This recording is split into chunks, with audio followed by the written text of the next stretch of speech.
Camilla, you want to come interview with me?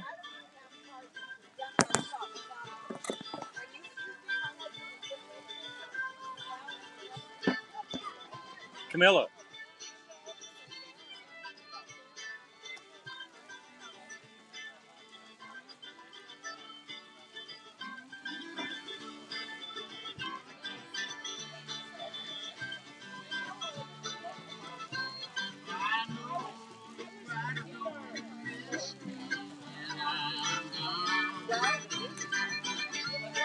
Camilla.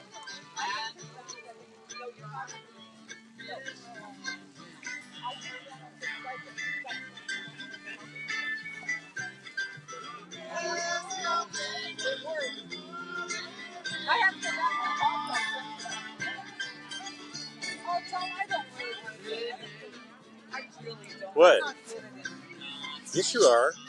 Come on, sit down here. You're live. You don't want people to be disappointed. You're in a prime spot right here, Tom. It's a good spot. I just didn't mic up. I didn't realize I was going to get drowned out. So we got to talk loud. We're going to move a few things around. Okay. I like this spot, but I'll have to get microphones We're because. We're going to do your same spot, but we're going to push everybody behind the sidewalk. Oh, that's a good idea. Create a little bit more space.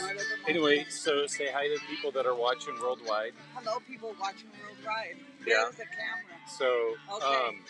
You want to tell people a little bit about the farmers market? Mr. Gillespie, come back. You can take this over for a while. We're live right now on YouTube. Can you take it over right now?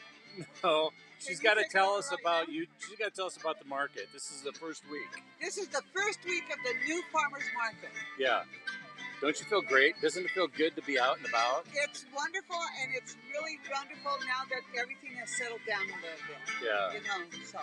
It feels good to be out and around people. Around people, and it's good to see people walking around. Yeah. We got a nice little crowd down here. Yeah. It's really nice. It is. And everybody seems to be very happy. Yeah. And I think people can see in the background, the fountain's even working. Yeah. The kids are out and loving it. It's nice. Yeah. So how long have you been involved in the farmers market? I took over. When I realized that we needed an organization to take over the farmers market, right. I decided to grab a group of people and bring them together. Right. And I was successful on that one, and I had no intention of becoming president of farmers market. Be careful when you volunteer, they right? All looked at me and said, yes, you are. So, but I do have a wonderful group working behind the scenes. You want to tell me about some of them? Oh, I'm president. David Galoots, who is playing in the band, is vice president. Karen Wolf is the secretary. Carmela is the treasurer. Okay. We got Carol Potter in there, and they have done farmers market before that group. We got Suzanne. Right. Magnuson from the Dad Lounge. The Dad Lounge is a really nice group of people that is helping us organize. Right. I couldn't have done it without them at all. I don't know how Jimmy and Joyce did it so long, so many years by themselves. Tell us about Jim and Joyce. They're doing okay. Right. They have some medical issues, and that's why they are no longer able to do the farmers market. But we have their blessings, and we want to continue what they've been doing for years. They did. I mean, this started how many years ago? 15. Oh, quite a while. And wasn't it over where the Miners Memorial was at first? I think it started over there, and then it has moved over here. Yeah. And it is nice, and all the vendors were so very excited to be back and come back. They're willing to do anything to keep this going. Right. So they were a big help, the vendors. Well, I've always participated. I mean, I'm missing my masseuse, who isn't here. I would try to be the first one in, every Saturday morning. There you go. For a chair massage because it was so reasonable, the price. She retired, Marilyn Casey. Oh, retired. she did? Okay. Yes, but I thought we had another one coming in, but so far I have not heard from her. Okay. But Marilyn did retire. It was for $20. It was reasonable. It was reasonable. Maybe if you could tell her, maybe she'll. Marilyn, come back. Come back. Yeah. Just for farmers market. It was awesome. awesome. We have a good group of vendors here today. Wonderful stuff. Yeah, and this and is the food first time. Is wonderful. Yeah. So the people from Pueblo with all the produce aren't coming back this year? We don't have Musos, which is unfortunate, but we believe we're getting somebody else from Pueblo, Okay. and they'll be showing up. And then Mary Nichols and the other gentleman that she's doing, they're going to send some produce. It won't be until next week either. It's a little bit early, It's a isn't little it? bit early for the produce, so we're Yeah. a little lacking on produce. But Earth Mountain is here. They have some produce, and we have the other gentleman down there that's going to be bringing a little bit more produce into next week. Okay. So we're just not ready. Yeah. Cool.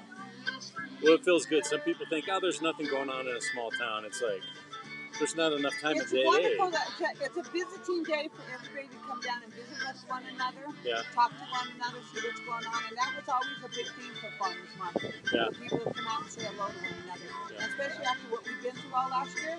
It's Yeah. nice to get out and be able to talk to people and say hi. So. Cool. Well, we're going to be here streaming live so that people can, and then next week when I get my audio adjusted, because I wasn't planning on. So sorry if guys were being drowned out a little bit, but we have to adjust. Yes. So I just bought my we're tent. Adjusting. We realize too, after we set up and we do things, we realize make some tweaks. Yeah, make some tweaks. So. Okay. All right, Camilla, Thank you. Thank you very much. I'm just going to leave the camera running and turn on some other people and things here and let people watch. And hopefully Lisa Camry will come back and maybe we'll get some council members or commissioners or other people to come and sit down and talk to us. Tell us what's going on in Trinidad. Thank you, Camilla. All right, thank you. So guys, I'm just going to leave the camera running. I'm going to turn it on the other direction. And hey, Jim. You're live on YouTube, so come on around here. I need a mirror to. Well, here you can look at yourself on camera. So we're live on YouTube. Yeah, so here we are. So you can say hi to all the people. Yeah. Shit, Trinidad everywhere. I've got subscribers all around the world. Okay. So how are you? I'm doing really well. Still moving forward on our project. So slowly but surely. So if you know anybody that needs a 1934 freight elevator, I have one. I tried selling it on eBay. eBay. Yeah, we're gonna use that space. Is it a hydraulic or No, it's a pulley rope. The big rope for up and down, and then the smaller rope for the brake. So, but we can use that space. Hey, Greg, how are you? Good. How's it going? Good. You got to come sit over here and talk if you're gonna be here because you're live right now. Oh, really? The camera's over here, so come sit over here. Well, just so we can promote Rotary. Sure. Rotary is doing a peach sale today at the farmers market. Okay. We'll be here for about 5 weeks. Something like that. Something like that. Oh, love peaches. And then the peaches ripen and get here early August. So, okay. Yeah, come on down.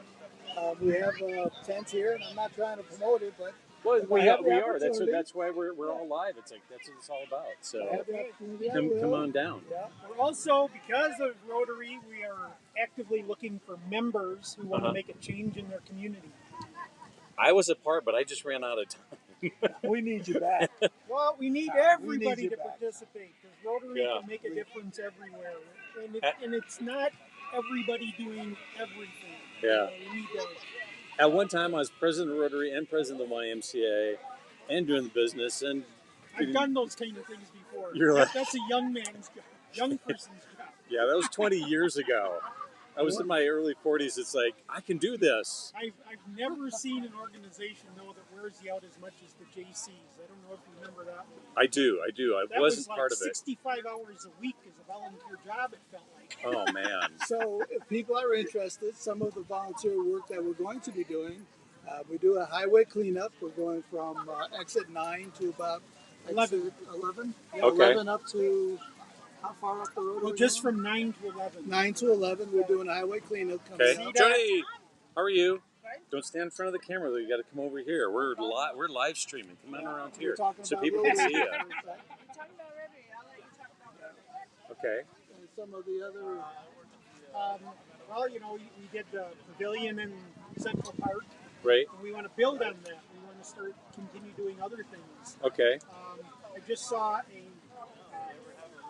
website from Monte Vista, and I sent that to our president. They have a big community sign that the Rotary Club put up. Okay. And why can't we do something like that?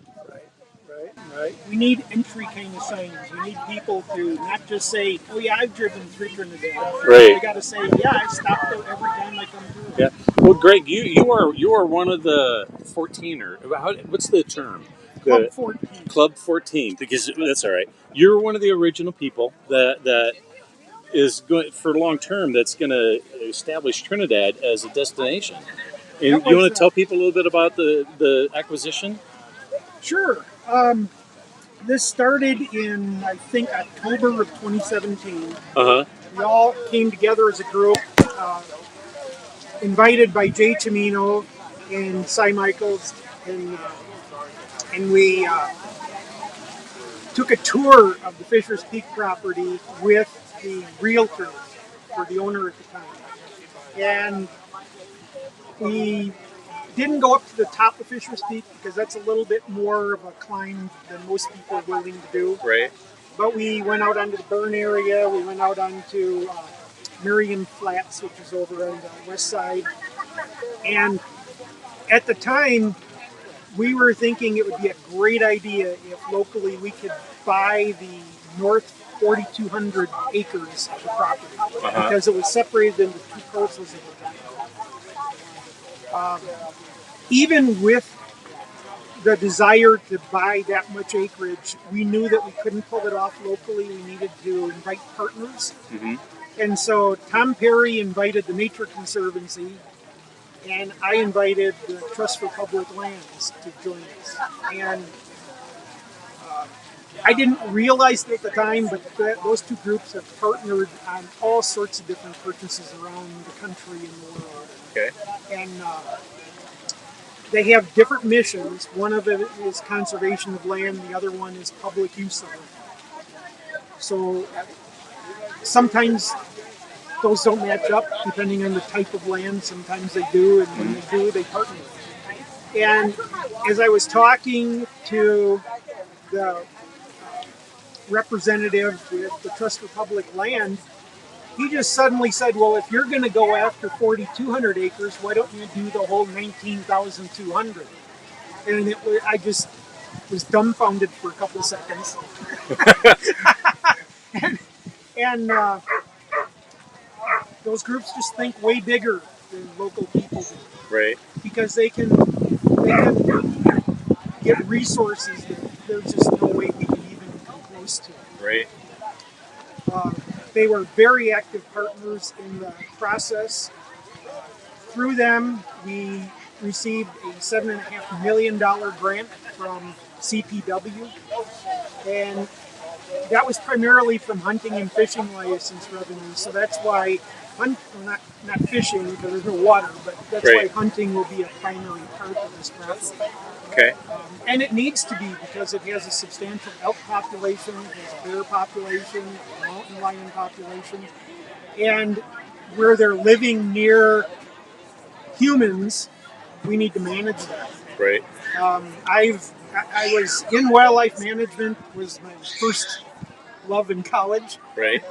And I learned through that process that if you leave everything up to nature will take care of itself, but it doesn't do it in a kind way. Right. I've been to deer yards where in the winter they ran out of food and ate every tree 7 feet off the ground, all of the bark and everything, and then died. Right. Oh, yeah. And that can happen with elk populations too. In fact, the game warden around here said a while back that only 26% of elk calves are surviving, and most of it is because of predation. It's either because of dogs that have become packs and run all over the place, or it's through bears and cats, and all of that needs to be managed, and CPW is in a position to do that kind of thing. So I'm really glad they were attracted as a partner. And then after that, GOCO was attracted, and they put up a $7 million grant. So those initial funding things were excellent as a way to kick this off. And then when shortly after Polis became governor, he became interested in this Jim! land. Hey, young Oh lady. my gosh. How are you? Hi. Oh, so nice Oh. to see you at the program. How's Joni? She's good. She's right over there. Oh, okay. And I'm going to walk away from All right. here. But I just want to say, if you want the sun and you love fresh air, Trinidad, Colorado, southern Colorado is the place to be. Yeah. You know, it's beautiful, sunny. You know, it's just Well, you Everything is were great. here and you went back to Denver, but you retired back here. right. So Yep. We started our life in Trinidad about 20 years ago. Saw that there was a big opportunity just to get away from the big city, right. and Trinidad offered us a lot of opportunity at that time. So back and forth, we have family in Denver, but we consider Trinidad our home now. And people like you, Tom, Yep. you know, it's been great. This young man here with the Rotary. I'll go more in depth next time, but you help facilitate my next project, and it's like I know a guy that could help me. I'll explain to people later, but I want Greg to scoot Yeah. over here and, Yeah. and finish talking about what he was telling, so that people can know. Because this, you know, I sat with Jay and he wanted me to do some interviews anyway, so this is really one of them. It's like so we can document this all so that in history people can go back and know what it took to acquire that thing. That when I came to town 40 years ago and I came in on a Greyhound bus, and from a distance I was like, what is that? And sitting behind the bus driver, I'm like, I'm going to climb that. And they won't let you. It was, No. You know, you could trespass, but that was not a good way to do it. No. And the final negotiated price for the 19,200 acres was $25.45 million, which was so far out of anything we could do locally. Right. So when Gerald Polis was attracted to this property and decided to make it a state park, that was a big game changer to it. But at the same time, even when Trinidad was the leading organization and we were going to take ownership as the community, CPW was offering to manage it. Right. So that it would have been at virtually no cost to the city to own it. They have all the expertise, they have all of the other stuff. So it would have almost been a park without being named a park. So who does own it? The city of Trinidad? No, the state. The state owns it. Okay. They- Because it's state park. Okay. And it was a combination of GOCO and CPW and monies that paid, I think, most all of the costs. Right. And it's just been a great partnership with all of these strong partners and the local support for this project. When the Trust for Public Land and the Nature Conservancy needed local support, it just came through. They wanted letters so that they could approach GOCO showing that there was local support for this purchase, and within a very short period of time they got 50 letters. And they said they've never seen local support for a project that they've put forward like that ever before. Right. So they were very excited about the potential for this thing, and I still am. It's you know, they're opening up a little bit at a time. They I think pretty much finished the master plan now. They're getting a little bit more input, and some of the things that they want to, that CPW wants to do with this is there are parts of this property that have endangered species on them, whether those are plants or animals, and so they don't want people just trampling through. Right. So they want to have established trails, ways that people can enjoy the property without damaging it in some way. Yeah. It's got over 70 miles of roads on it Already. Yeah. already. Okay. And one of the things that's really cool about that is it's got that many miles of roads on it.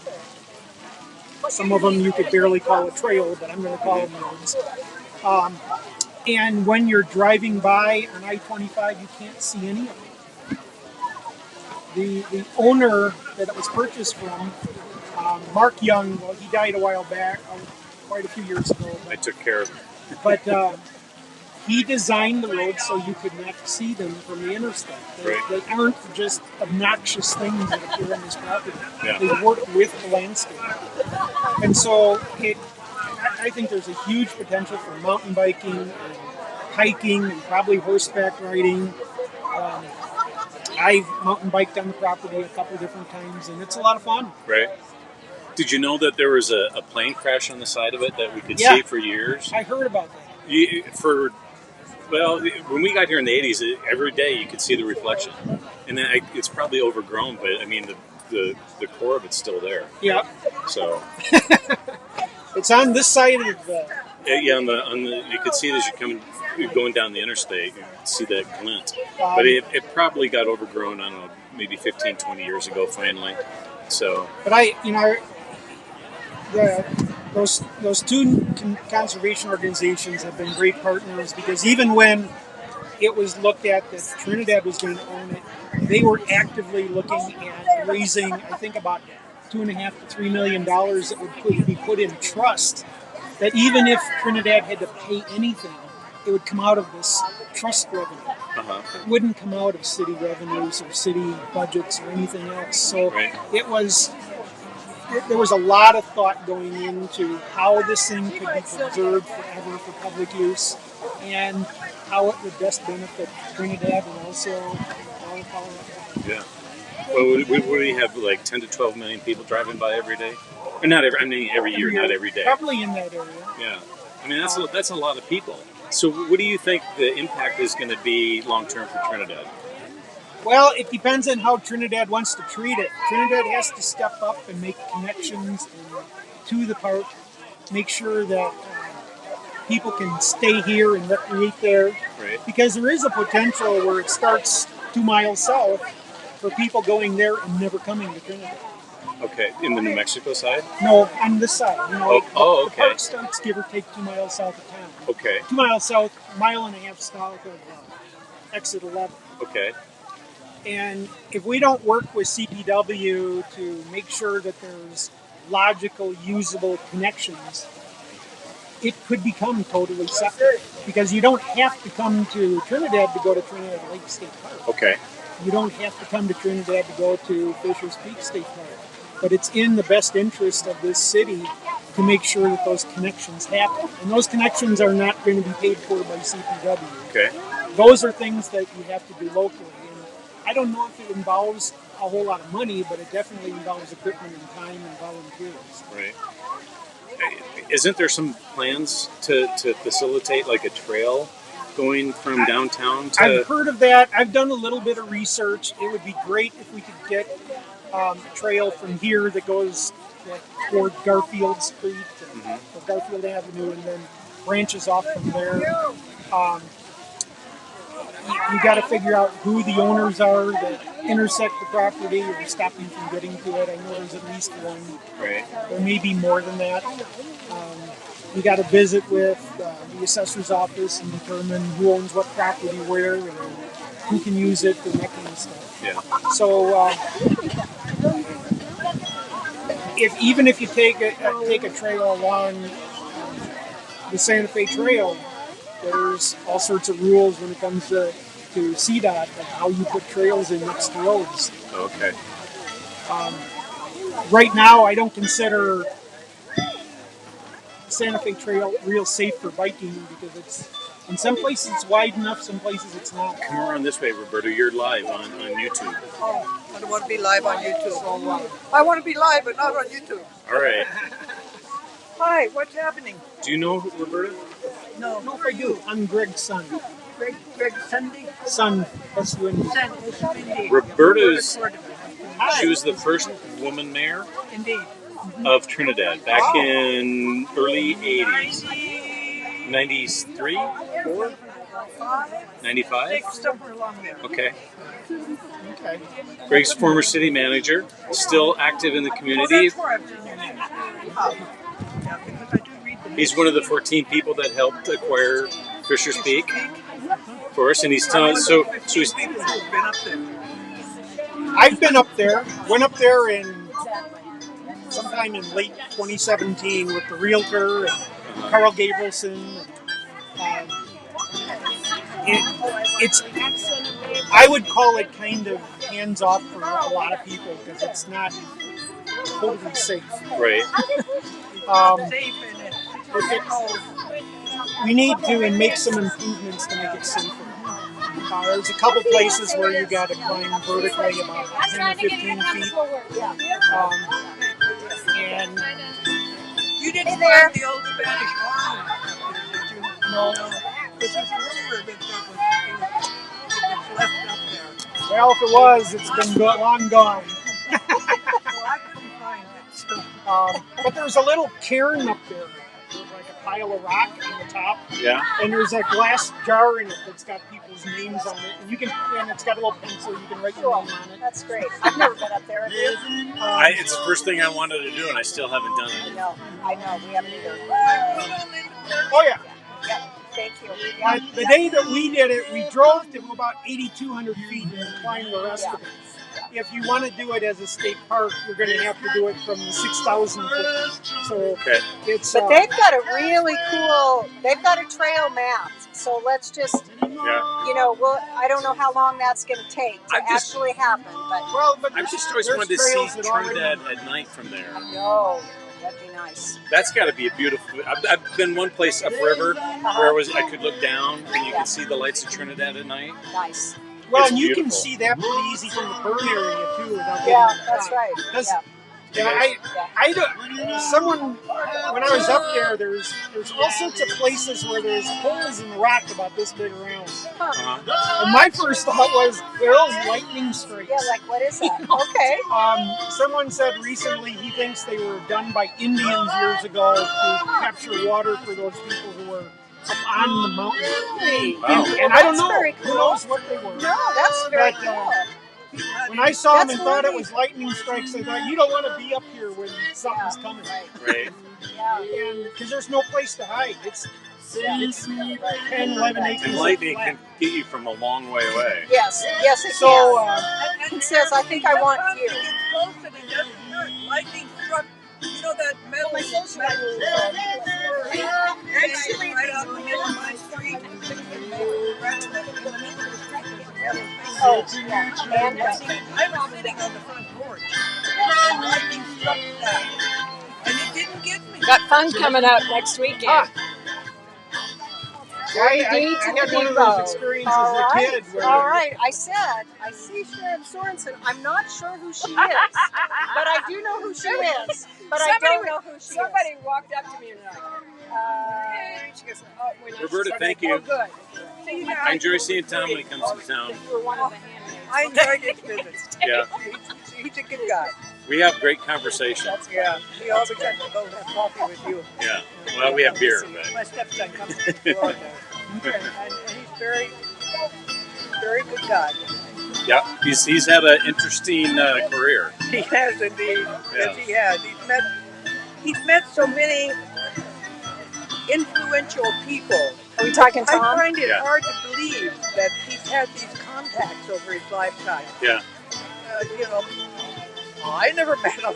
He worked for the Oakland A's back in the 80s? Yeah, The 90s? Into the 90s? So he met a few people. Yeah. And still, the marketing and everything that he's done with Disney and everything else. So, Well, worked for Disney too. yeah. So, I really enjoy him. Yeah. So, Well, great conversation. He always has to call. He does. He's always ready to have a good conversation with you two. All right, behave. So I just think the Fisher's Peak property state park has great potential. Yeah. And we just need to develop it. There already is a road that comes pretty darn close. Yeah. We drove to 8,200 feet, so I know it goes up there. Yeah. And then there's one off, right now I think they call it the Challenge Trail. I've been on that, driving a bunch of it, and it was so steep at one point I just said, we got to stop these vehicles and walk, because I'm getting scared. Yeah. You're right on the edge. Oh. and that's a clear way to get up there. I think from there you can get up into the burn area, and that is a road that goes around to the other side that we can go and people. Yeah. It all has to be developed and made a little safer. There's places up there where they buried a D cat because there's still so much ash up in it from the fire. It's still there? Oh yeah. that the cat just sunk. Oh, And so all of those things need to be improved, right. be made safer so that people can traverse it safely. And also they've really found eagle and peregrine falcon nests and stuff, and they don't want people to impact them. So Right. I'm guessing most of those are probably along the cliff face, but who knows? Yeah. The scientists have found them, so they know they're there. I'm just excited because, you know, like I said, it's the first thing I saw, you know, from maybe beyond, a little bit beyond Walsenburg, whenever it is that you first see it, and it looks like a submarine conning tower, whatever it is, and get closer, and it's just like, what is that? and you know, and after 40 years, I still haven't gotten up there. And like, finally, we have the capability to go up there because it's such a beautiful feature.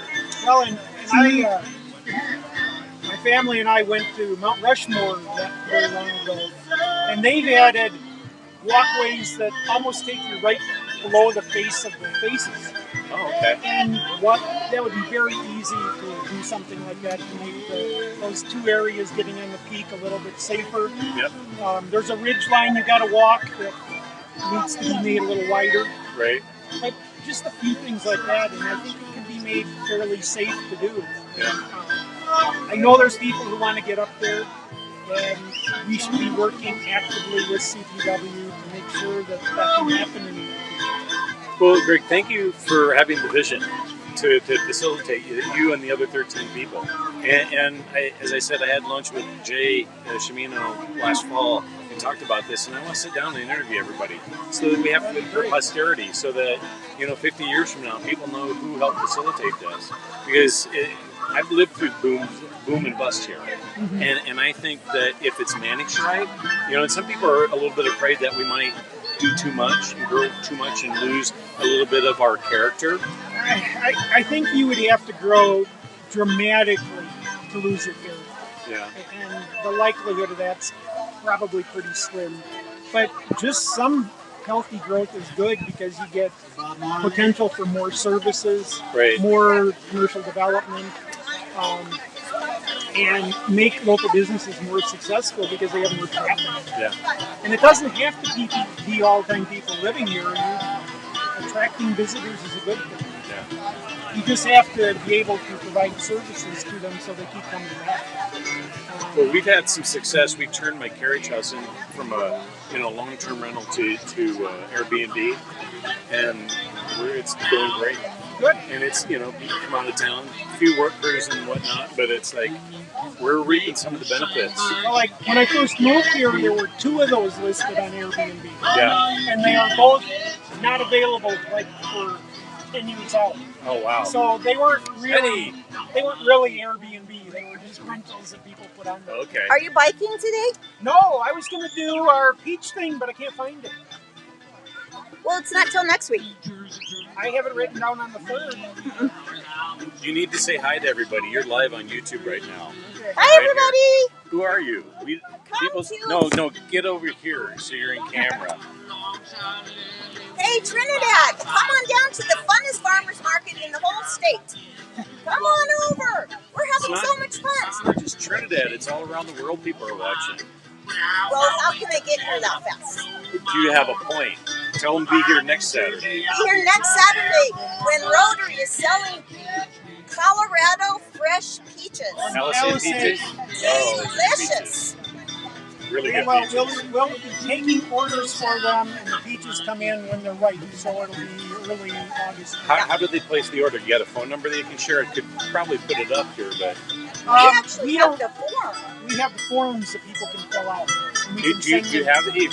I can put it on the text here. Okay. If you give it to me, I'll put it up and give me the information, and I'll put it on screen so people can order. Okay, we're going to find out. Actually, if you write it on here, then I'll create a graphic.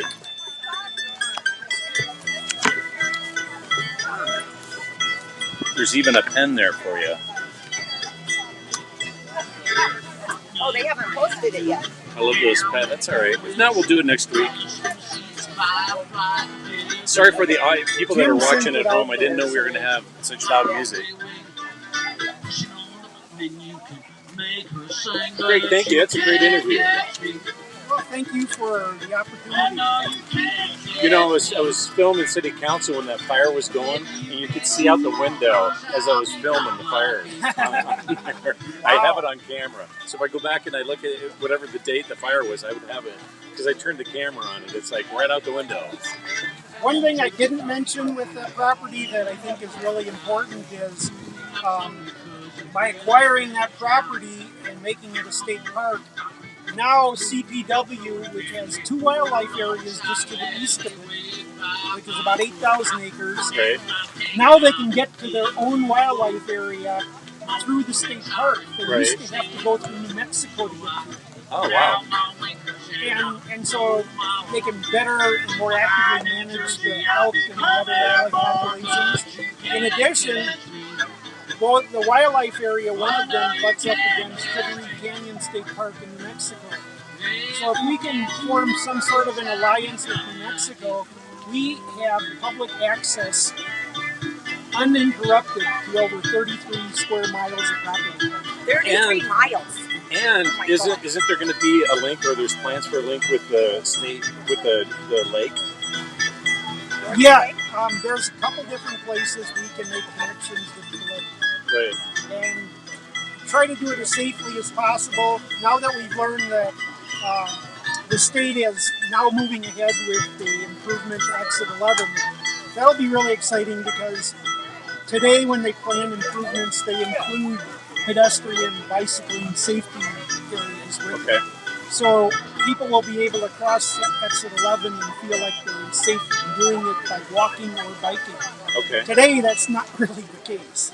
Right. I've seen. Is there any potential plan of creating it so like animals can cross over? I haven't heard that. I've seen those in several different locations. It's, but I haven't heard whether the state is thinking about something like that. That would be interesting. That would be cool. Because interstates are terrible death traps for wildlife. Yeah. And for people that hit the wildlife. Yep. I mean, Yeah. a lot of people lose their lives. Right.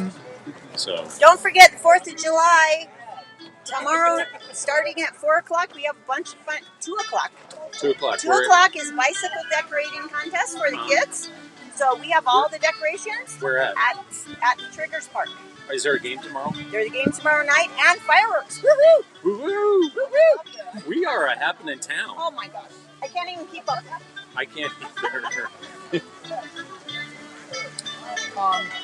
And then one of the other things I really like about that property is there's a canyon on the south end of it that if you come in from New Mexico, there's a thing that says Scenic Overlook. That's looking over the canyon. That's not looking to the mountains. Okay. And way at the east end of that, the Youngs built a house out there a long, long time ago. It's not in very good shape. But they called it Low Star because when you get out that far, it's one of those dark sky areas where you can see the Milky Way and billions of stars.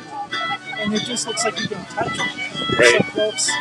And I think we have a potential for developing something out at the end of McBride Canyon that we could do as a teaching lab for children and for other people interested in astronomy, and do one more attraction. Because these dark sky areas are getting popular. I was outside between my two buildings in a hot tub 20 years ago, and sitting there, and all of a sudden the power in Trinidad went on, and it was like the sky just lit up. You just don't realize how much light pollution there is. There really is a lot. Back when I lived in North Dakota, there was a guy who his life's passion was filming the Northern Lights, and you can see them from North Dakota. Right. And all of a sudden, about 10, 12 years ago, this little bitty town he lived in decided they want to put in street lights, and he was just devastated. Because it would have just destroyed everything that he'd been watching for 30 years. Did they follow through? I don't know. Yeah. But there's times when not having street lights is really nice. You get to see what people saw 100 and some years ago. Pretty amazing. Well, you're originally from my neck of the woods, kind of, opposite side of the state. You're originally a South Dakota guy? I'm originally in Illinois. Oh, that's right. You've told me. All right. I went to school in Stevens Point, Wisconsin, and while I was going to school there, I met a guy who owned gold mining claims in the Black Hills in South Dakota. Okay. And started vacationing out there with him. And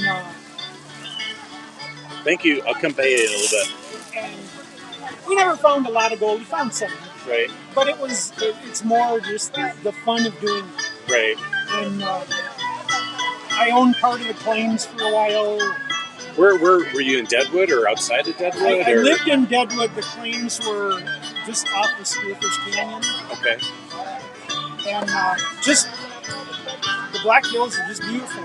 Yeah. One of the things that I found that was just interesting a week ago, though, that I didn't realize was I went to an event near Bayfield, and when you get north of Bayfield, you run into a forest that looks just like the Black Hills of South Dakota. It's just that it's 3,000 feet higher. It's really cool. Lake Vallecito. Really? Oh, it's beautiful. There's a lot to discover in Colorado too. I mean, love growing up in South Dakota. Love being here. My wife and I were once planning on going somewhere, and a friend of ours said, "Have you seen Colorado?" It was like there is a lot that I haven't seen. We've been to 4 of the national parks. We got to get to the 5th one. There's one just west of Grand Junction. There's a canyon there, and so that's another national park. We've been to all the rest of them, and you can never see them enough. Yeah. Like my parents took me to Mesa Verde when I was like 8, and the only thing I can remember from that experience was that longhouse thing. Right. And I don't know if they uncovered anything prior to that. That might have been the first one because that was in the 60s. Okay. My wife and I went back there 2-3 years ago, and we consumed the whole day and didn't even touch it. Right. I mean, the amount of artifacts and ruins is just astounding. Well, when we were there maybe 15 years ago, they had a fire and on the plane or whatever, and they found out a whole bunch of other structures that they didn't know were there. And they still haven't recovered from that fire. It's still, but I don't know what you do. It's not. It doesn't look like there's a ton of dirt to grow stuff on. So Yeah. it probably takes forever to reestablish. It's not going to be in our lifetime. Just really like the fires that we had here before you got here back in 2010 or 11, 12, whatever it was. And you drive between here and County, you still see the scars. Yep. And the scar on Fisher's Peak, that's could be there a while. Yeah. But it's interesting. You look at the peak, at pictures of the peak. Like some of the bank has, pictures from 100 years ago. There's no trees. I don't.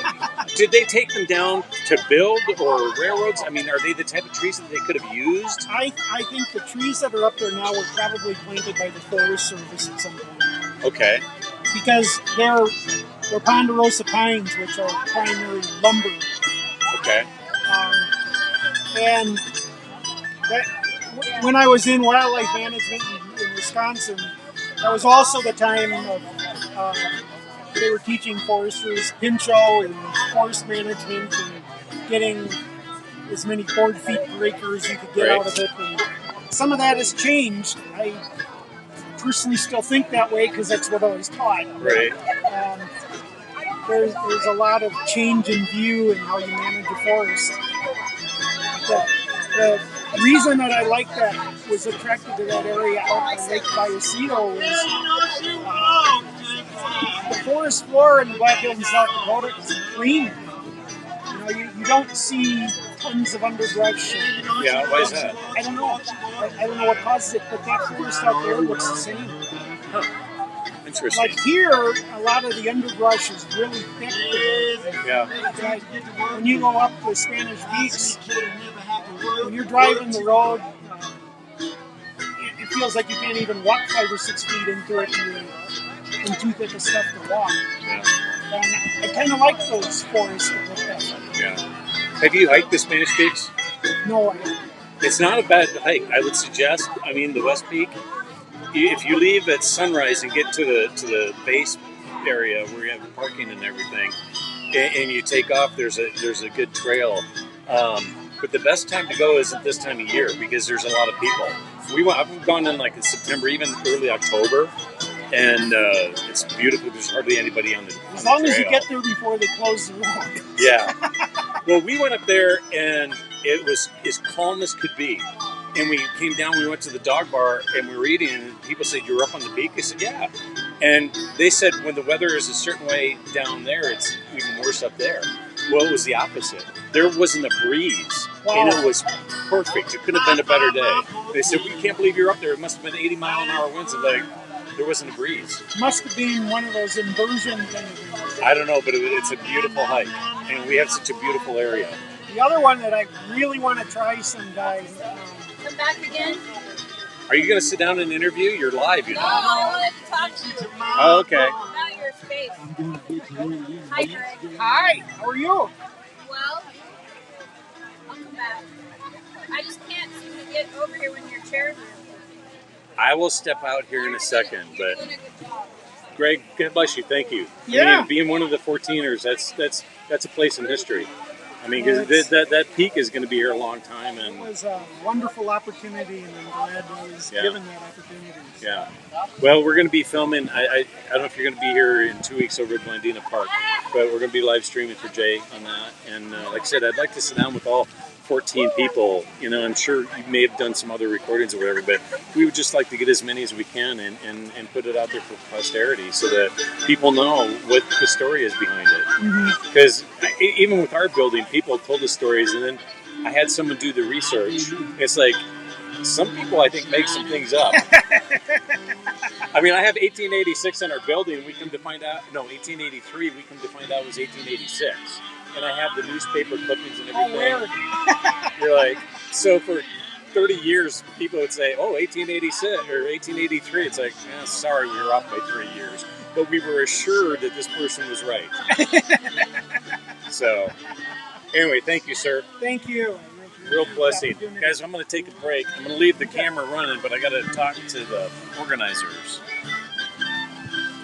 And eat a little pie here.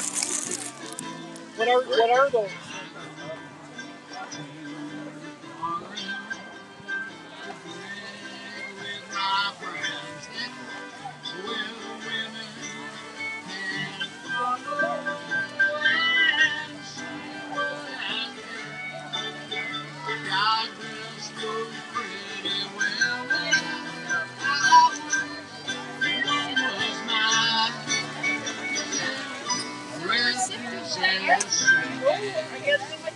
Next week, we will be musical. We're going to start sharing guests on property and art. Do you want? I should come every week.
Here is this Rotary stuff. Can you write it right here? You want to sit and talk about it? Here, let me finish my little pie here because I don't want to eat on camera. Oh, okay. So what I thought is,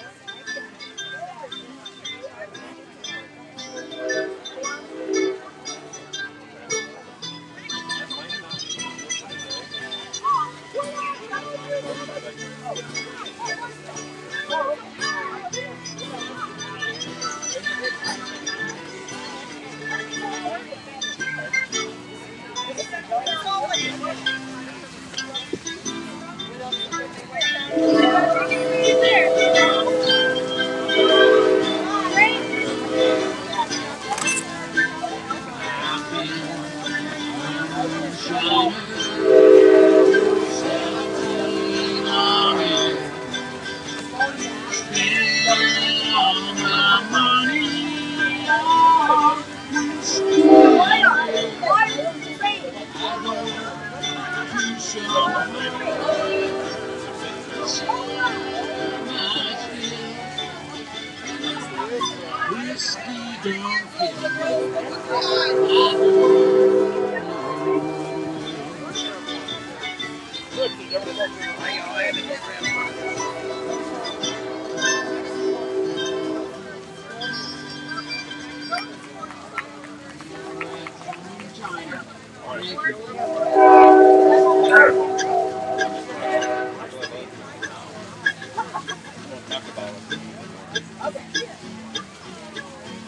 could actually read it.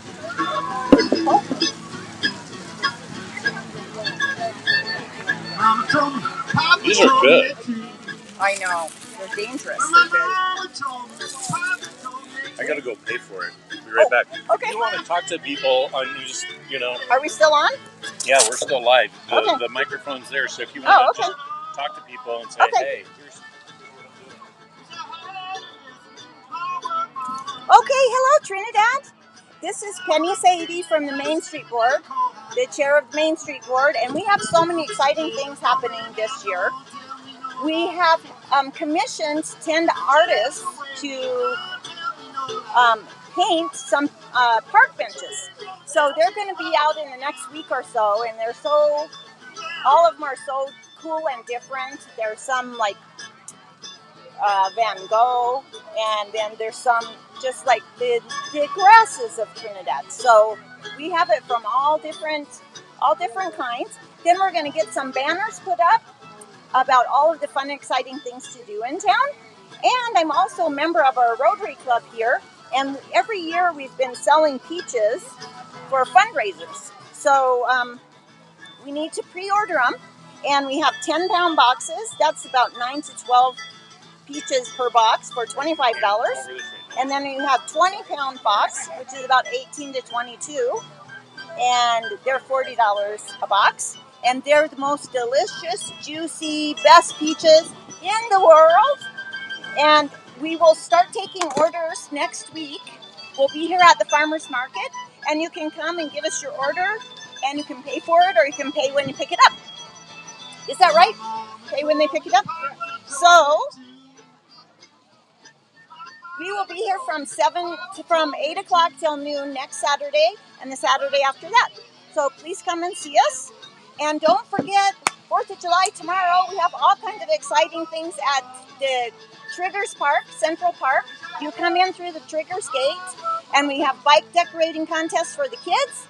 We provide all the decorations, and then we have a bike parade around Central Park. It's so beautiful to see the kids doing that. And we have free watermelon, and sack races, and piñata bursting. What is that called? Anyway. So please come out and see us. It's going to be so fun and beautiful fireworks after the game. Thanks, guys. So who's this woman standing next to you? This is my beautiful mother. Go stand close to her. This is my beautiful mother, Terry, and she gets to help me with all of the exciting things we're doing in town.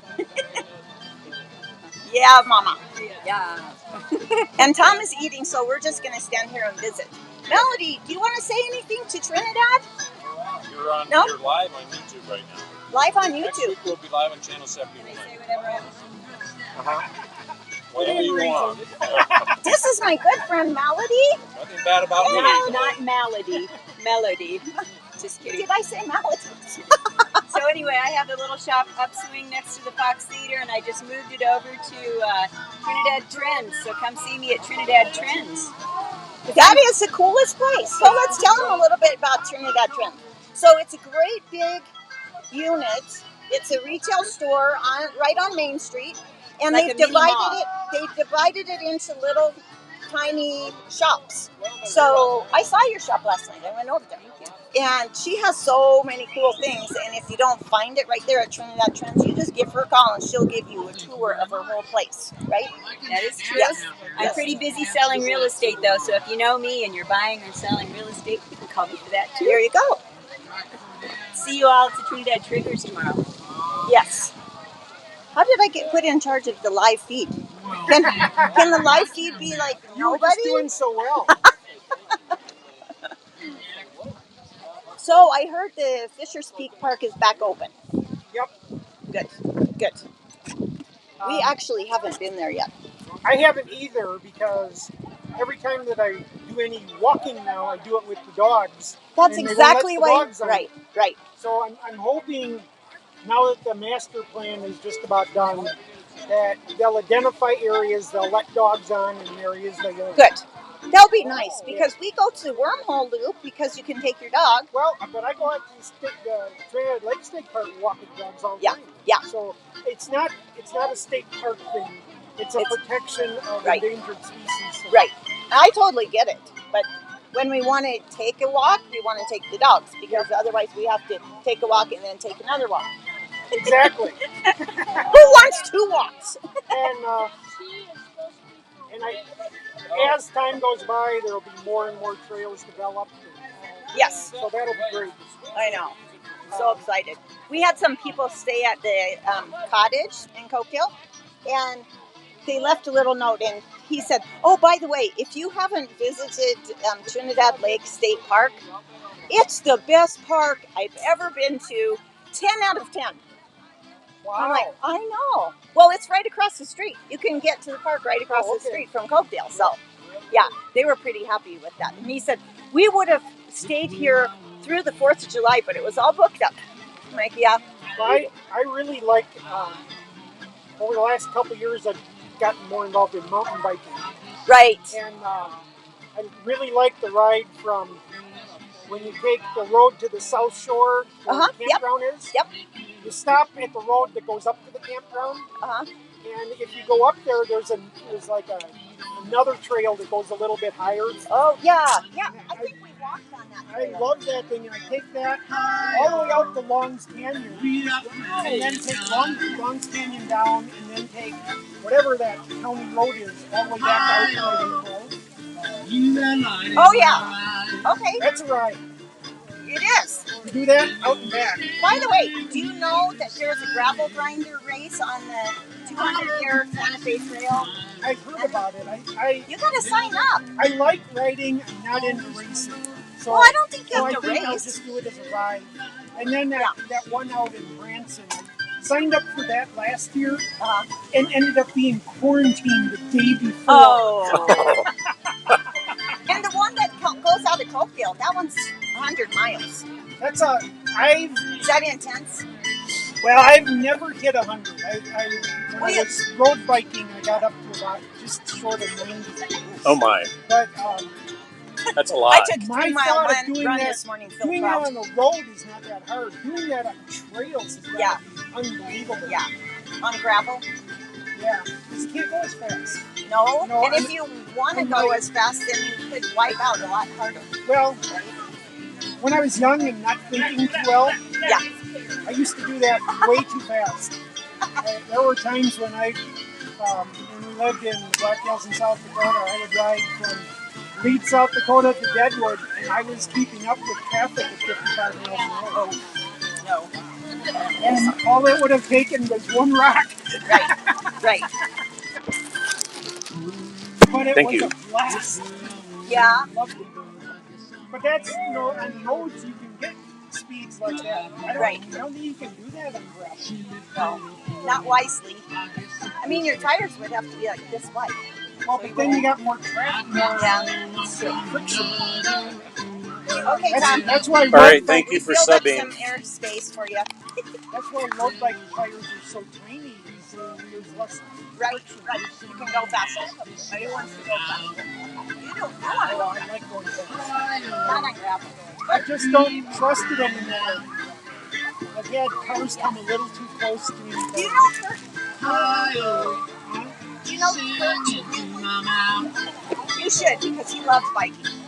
And when he was biking, he lives in Long Canyon. So he was biking in town, and a car just ran into him right by Al's desk.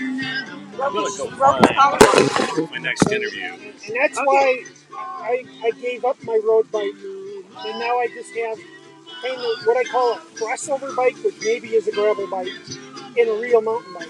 Yeah. And I don't feel as bad on gravel roads because there just isn't as much traffic volume. Right. Plus, when people are driving gravel roads, they have to pay attention.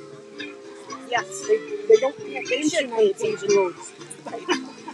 Today I was just coming down my road, and somebody's coming up at like way too fast, like 30 miles an hour on my On your road. gravel road. Right. And I'm like, and I pull over real quick. They don't even stop to tell me who they are. That's not right. No. And they shouldn't be going that fast on my road. Because it literally ends at your house. Right. There's nobody else there. So what you do is you just stay right dead in the middle of the road and stop.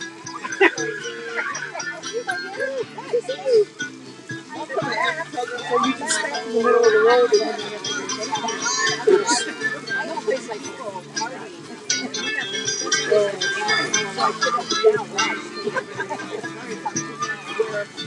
to getting on TV, I don't know. You saw me on TV? Oh, Yeah. hi. I think you were. You know what I mean? You're good on TV. You're good at I don't know about that. I'm different.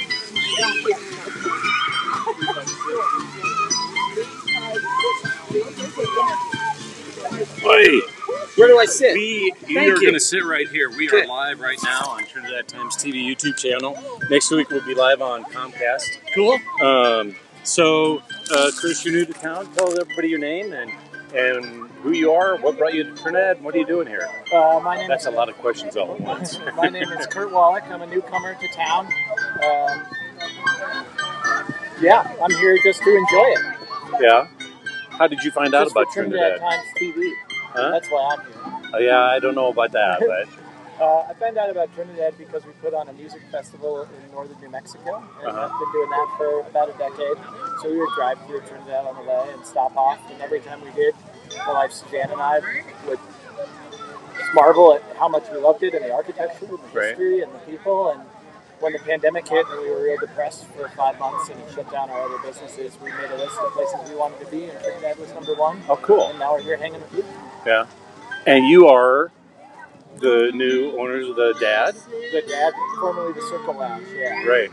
Dad Lounge. It's, went in there 40 years ago, and it's nice to have that piece of history back. Yeah. And opened up and active. And you've had, I don't know how many bands, but you have almost 2-3 bands a week? 2 to 5. 2 to 5? Yeah, we've been open just over 2 months, and we had our 22nd show or 23rd show last Oh night. my. And how's it going? Great, yeah. Better than expected. Yeah.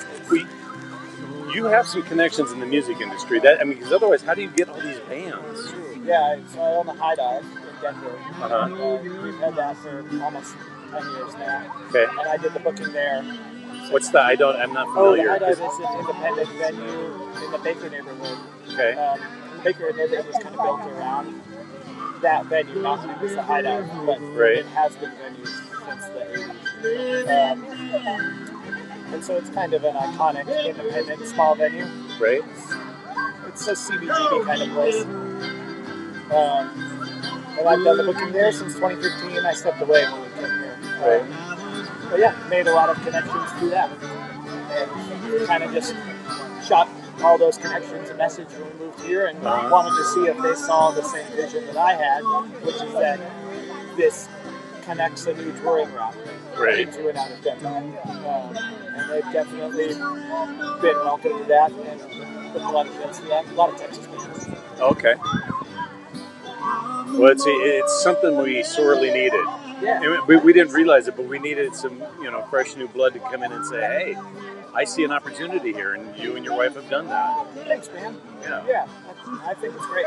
It's just, it's always been my dream to have these rooms and have friends come and play music there. And, Right. It's cool to be here and sort of be away from a big city, and people have to make the trek to be here, and it feels like you're kind of visiting a Mecca. Yeah. So your commute to work is? From my house to work, it's 6 blocks. Okay. What was it like in Denver? Not far, but it was a long drive. Right. Yeah. Kind of tired of the traffic and everything? Absolutely, yeah.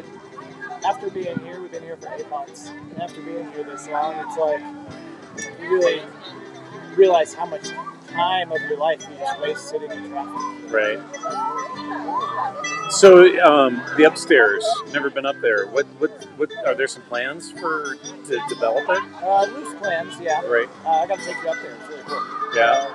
Right now, it's a total nightmare factory. It looks like an old dilapidated hotel, which is what it is. Right. If those walls could talk, huh? Yeah, right.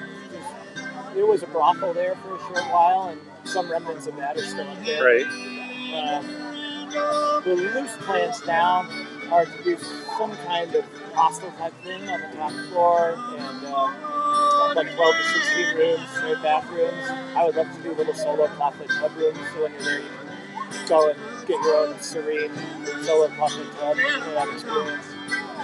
Nice. But the first steps over this next year, we're hoping to get a little bit of grant money and kick in some money on it for ourselves, and fix up the facade, and fix the balconies, and do the windows, and fix the doors up. Yeah. And kind of have someone come and do some masonry work on the bricks.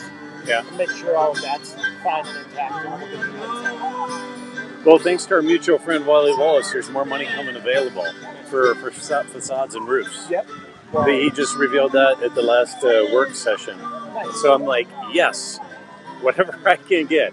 I've got a big building myself, and it's like, all right, we're getting ready to do the roof, and I haven't been in your guys' building yet. I'll give you a tour. You know, there's almost 15,000 square feet, just under 5 levels. It's deceiving on the outside. Yeah. So, but yeah, once we get the roof done, it's taken me 10, 11 years. It's a long story, backstory of it.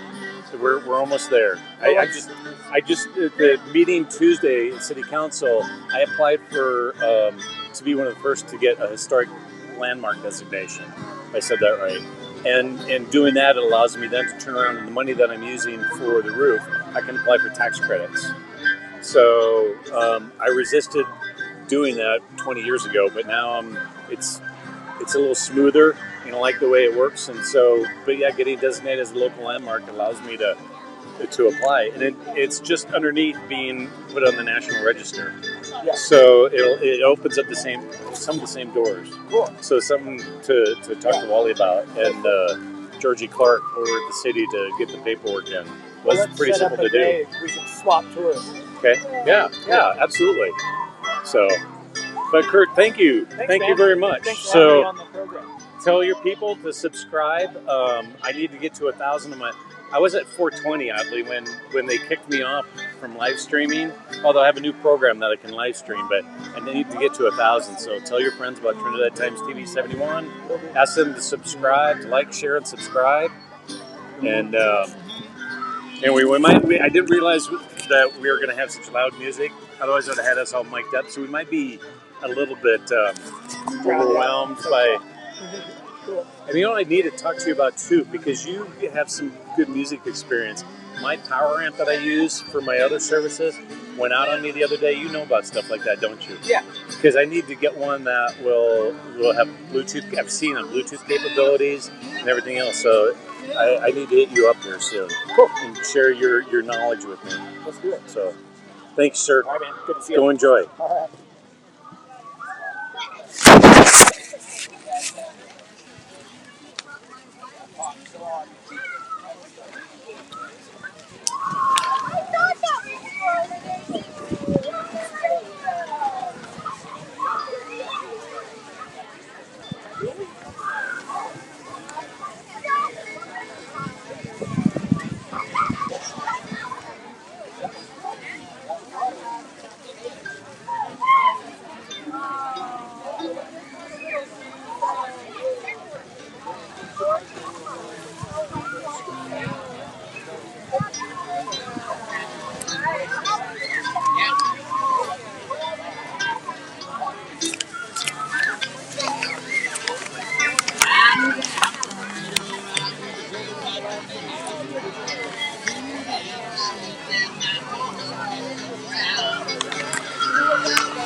camera. That's fine. Come on around here. I'm going to interview this lady here about the play here in a minute. So what are you up to, Sabine? I am thrilled Don't to come be around here. Fine. Thrilled to be part of a reunion like this.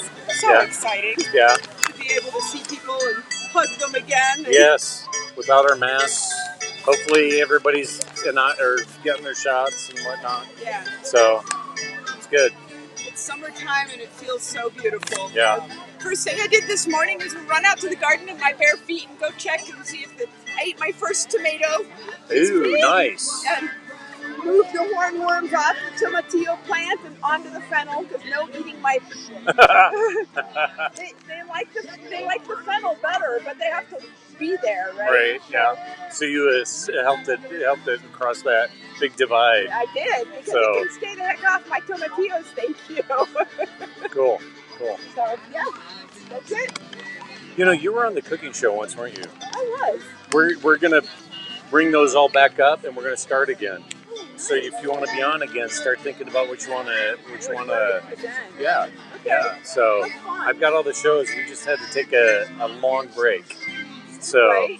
Yeah. things happen. I love that you persist. I really do. You've been amazing about that. I'm ready to book. I know. That's pretty much it. I've persisted somehow Yeah, and survived. It's what it takes. Yeah, it does. So you can That's either curl life. up in a corner and Yeah. give up, Yeah. or you can go, okay, so now what am I going to do? Always reinventing ourselves. Yeah. So. I'm right in the middle of doing that myself. So. All right. Good seeing you, Sabine. God bless you. I'm going to interview this lady here that looks kind of like it's not a nun, but. Yeah. Quakerish. Oh, yeah. I have to ask her what that's about. Let me ask her first.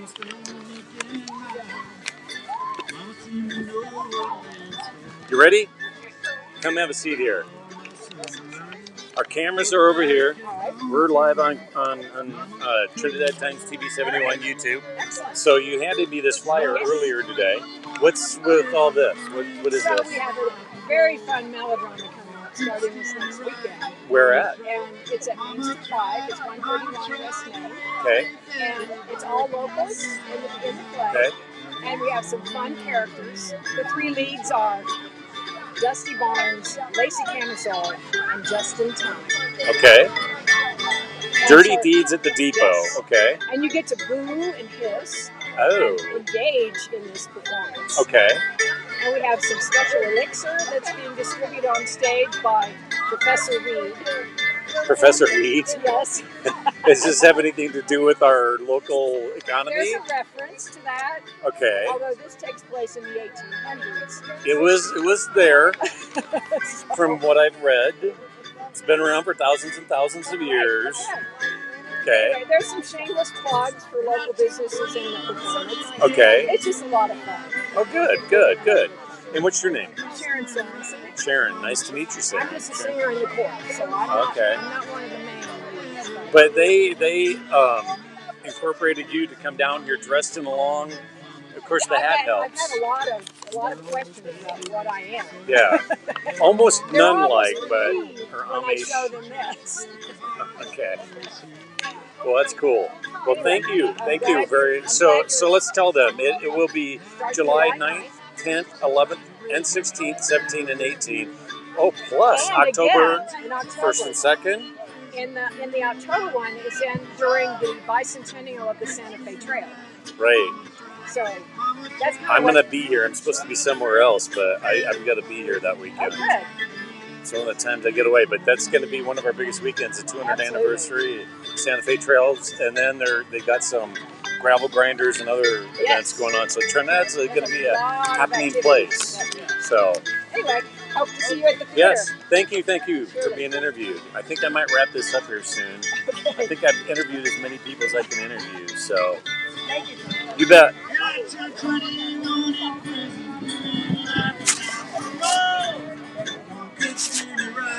Well, folks, I think I've interviewed as many people as I can interview today. We're at an hour and 15 minutes. That's probably enough. Tune in next week. We're going to be live streaming yoga in the park at 8 o'clock. And after Yoga in the Park, then we're going to be interviewing other people that, politicians and whoever else wants to come speak on camera. So anyway, guys, have a great 4th of July. Thank you for watching, and we will see you next week. And like, share, and subscribe to Trinidad Times TV. Try to get your friends and family to subscribe.